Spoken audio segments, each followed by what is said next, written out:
We've got 10 minutes, and I think we can take a few questions, maybe 4 or 5 questions. I would just ask you to identify yourself and keep your questions short. A lot of South Asians, when they get a mic, I have noticed sometimes tend to give a speech. Speech time is over. We'll just take some questions so that our wonderful panel can elaborate on it. So, and we'll take one question, and then we'll do the answers, and then a question again. So I think it'll be easy to handle it that way. Mics are going around.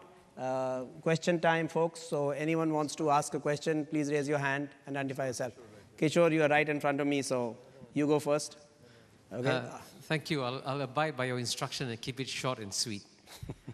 You know, the biggest challenge in South Asia is the relationship between India and Pakistan. What can the South Asian diaspora do to help bridge that divide? Okay, so we got to find out who from our panel is going to answer that question. Piyush, you want to have a go? Yeah, you know, Kishore, I don't profess to be, socio-political expert, but I will tell you anecdotally. Some of my closest friends are from Pakistan, and I've made these friendships sitting in Jakarta, sitting in Kuala Lumpur, and most important, sitting here in Singapore. So the point I made in my speech, that it is much easier for us to shed aside historical animosities and recognize our cultural similarities when we sit outside of the contentious issues back home. So it's much easier to make friends and be friends when you're sitting in Singapore. And I think that's what Singapore allows us to do. Create a venue and a platform where we can start talking to each other at levels of economics, friendships, and kindredship, which are not colored by the jingoism that you see when you're back home. I think that's probably our best opportunity. I would just add that the South Asian diaspora, I mean, we just heard about so many Indian companies, other South Asian companies setting up here. I think all these companies are recruiting across the region. They would recruit South Asians as well. I think this is where some of that integration has to start. Clearly, there is a historical burden, and that takes time to get out, as we know. It takes generations sometimes to get out. But I think some of the South Asian companies who are based in Singapore can operate in other countries in South Asia because they are Singapore-owned at that time, and can hire people across the subcontinent. And I think that's how the thing will probably start. Right. Tien?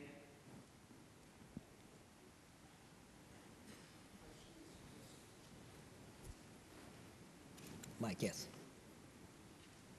You need to come closer to the mic, yeah. The mic is not working. That mic is not working. I think, can you please change the mic?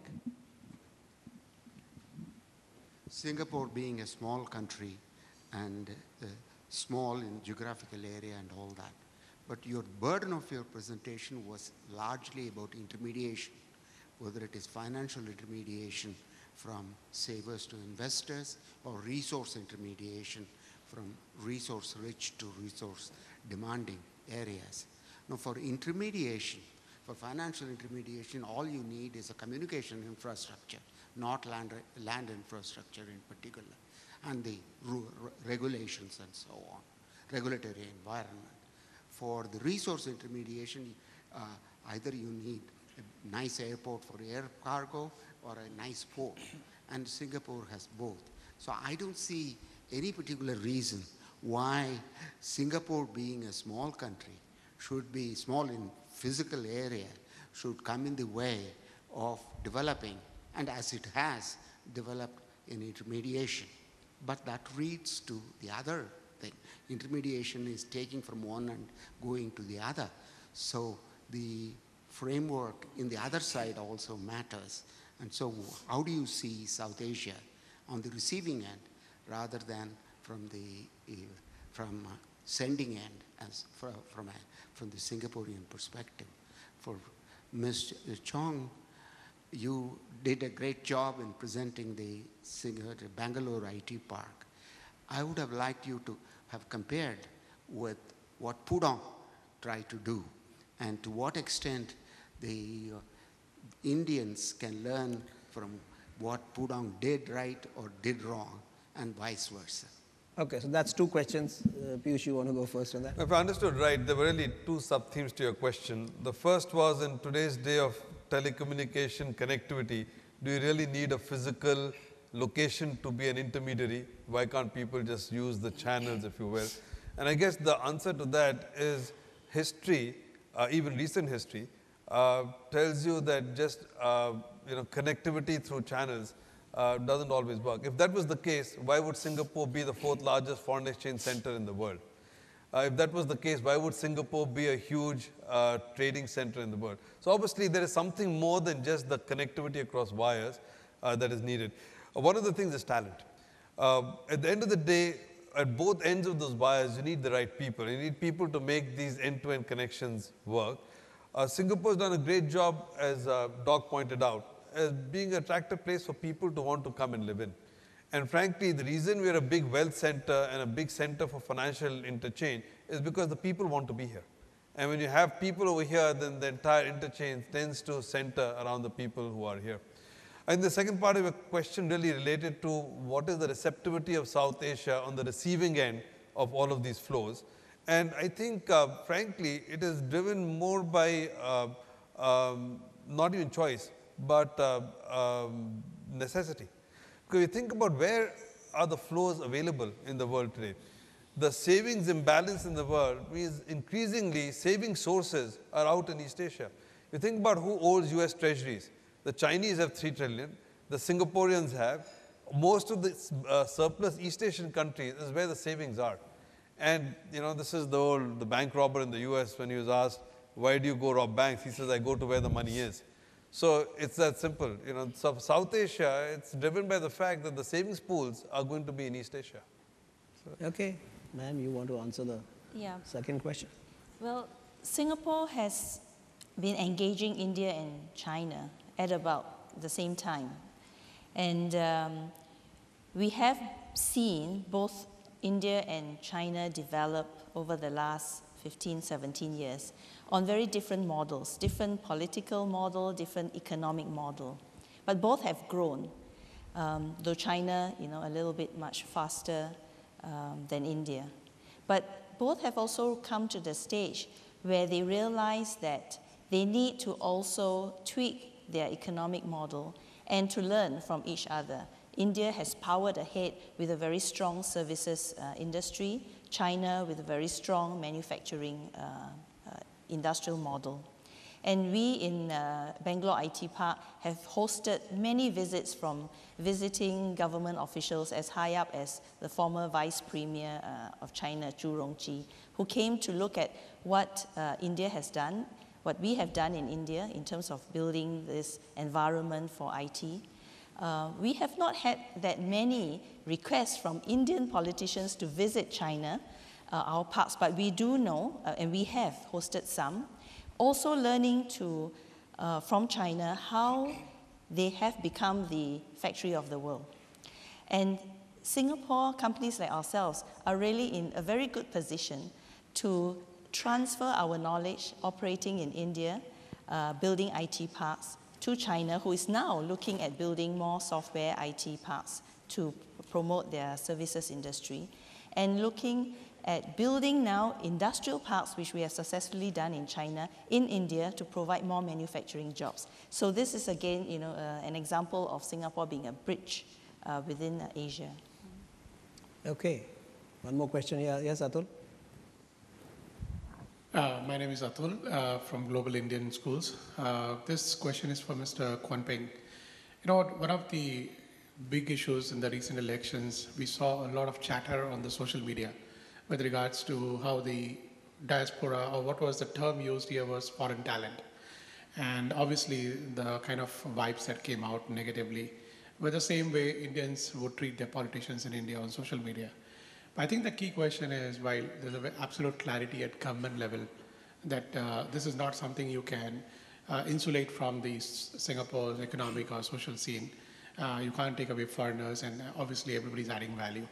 What do you see or think as a chairman of SMU would be the way to close the gap, the understanding gap at the grassroots level where people feel foreigners are taking away jobs?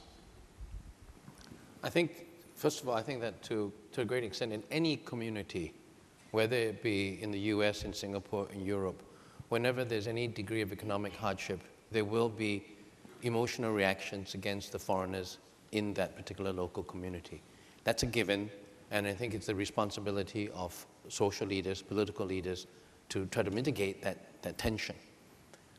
Beyond that, I think one of the things that is truly happening, I wouldn't say necessarily at grassroots level, but certainly among the youthful future leaders of Singapore, which would be the students in universities, the more interaction there is between, the more diversity there is in a student body, the more enlightened the local students are going to be towards foreigners as a whole, anywhere in the world.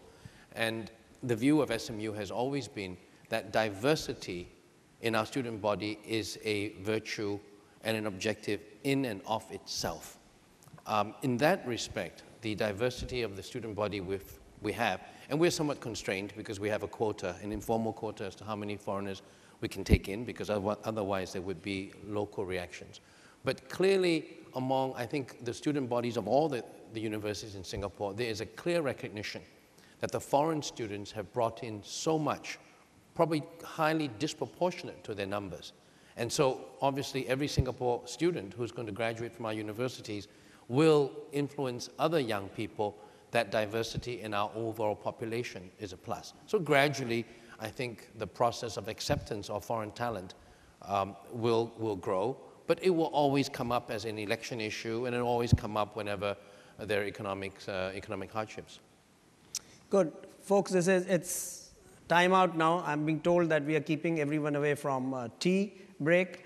I think when we started the presentation, some of our panelists were wondering whether we would add something to yesterday's debate. And I'm pleased to say that I think all of them have brought an amazing amount of insight into what we wanted to start with. So please join me in thanking the panelists for a wonderful presentation. Thank you, distinguished panel. May we please invite you to remain on stage as we invite Ambassador Gopinath Pillai on stage to present tokens of appreciation to our esteemed panel, please. Ambassador Pillai, please.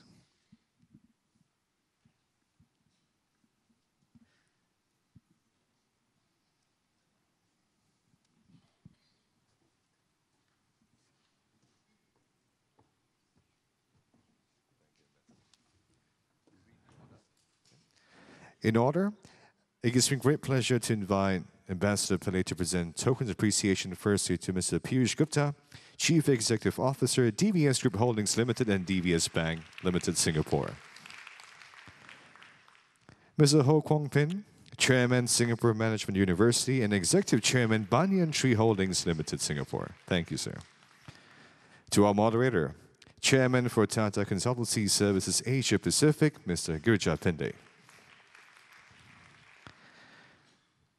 To Ms. Chong Siak Ching, President and Chief Executive Officer, Ascendus Private Limited, Singapore. And to Dr. S. Nasim, Global Chief Executive Officer, Meinhardt Group International, Singapore. May we please invite Ambassador Pillai to pose for a group photo opportunity with our distinguished speakers. Ladies and gentlemen, it gives me great, we are moved and honored to have our distinguished speakers taking time from their schedule to join us here this morning. Please join me giving them a big round of applause, please. Thank you so much. Increase my